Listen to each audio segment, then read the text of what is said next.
அனைவருக்கும் வணக்கம். 2021 சட்டமன்ற தேர்தலில் திருவள்ளூர் மாவட்டத்தில் உள்ள தொகுதியில் யார் யார் எவ்வளோ வாக்குகள் வாங்கிறாங்க இந்த வீடியோவில் பார்க்க போகிறோம். திருவள்ளூர் அப்படிங்கிற தொகுதி பார்த்தீங்கன்னா ரொம்ப ஏன்சியன்டான தொகுதி. நிறையா கோவில்களாக இருக்கட்டும், உதாரணத்துக்கு திருத்தணி கோவிலாக இருக்கட்டும், வீரராக பெருமாள் கோவிலாக இருக்கட்டும், இன்னும் பார்த்தீங்கன்னா அந்த பல்லவர் காலத்துலேருந்து முக்கியமான ஒரு பிளேஸாக வந்து திருவள்ளூர் மாவட்டம் இருக்கு. செங்கல்பட்டு மாவட்டத்தில் இருந்து 1997 பார்த்தீங்கன்னா திருவள்ளூர் மாவட்டம் பிரிச்சுட்டு அன்றையிலேருந்து திருவள்ளூர் மாவட்டம் இருக்கு. அதில் 10 சட்டமன்ற தொகுதிகள் இருக்கு. இதுல லாஸ்ட் டைம் பெரும்பாலும் பார்த்தீங்கன்னா டிஎம்கே தான் அட்வான்டேஜ் எடுத்துருக்காங்க. யார் யார் எந்தெந்த தொகுதியில் எவ்வளோ வாங்கிருக்கான்னு பார்க்க போகிறோம். அந்த தொகுதியிலும் சரி, திருவள்ளூர் மாவட்டத்திலும் சரி, நிறைய பிரச்சனைகள் மக்கள் ஃபேஸ் பண்ணிட்டு வராங்க. ஓவராலாக பார்த்தீங்கன்னா இப்போ குடிநீர் பிரச்சனையாக இருக்கட்டும், பருவமழை காலத்தில் பார்த்தீங்கன்னா வெள்ள பாதிப்பாக இருக்கட்டும், இது அதிகமாக ஏற்படுது பார்த்தீங்கன்னா திருவள்ளூர் மாவட்டத்தில். இப்போ ரீசெண்டாக நம்ம வந்து ஒரு நியூஸ் பார்த்துருப்போம். திருவள்ளூர் மாவட்டத்தில் திருத்தணி பக்கத்தில் ஒரு கிராமத்தில் பார்த்தீங்கன்னா மோகித் இந்த 7வது படிக்கிற மாணவன் பார்த்தீங்கன்னா அரசு பள்ளி சுவரடிந்து அந்த மாணவன் பார்த்தீங்கன்னா இறந்து போயிருப்பாங்க.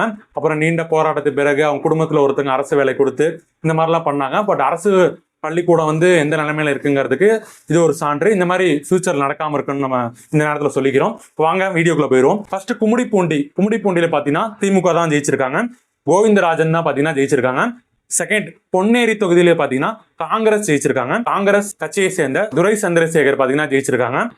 திருத்தணி தொகுதியிலும் சரி டிஎம்கே தான் ஜெயிச்சிருக்காங்க. சந்திரன் பாத்தீங்கன்னா ஜெயிச்சிருக்காங்க. 1,20,000 வாக்கள் வாங்கி ஜெயிச்சிருக்காங்க.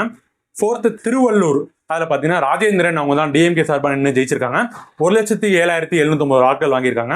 ஃபிஃப்த் பூந்தமல்லி, அதுலயும் பாத்தீங்கன்னா திமுக தான் ஜெயிச்சிருக்காங்க.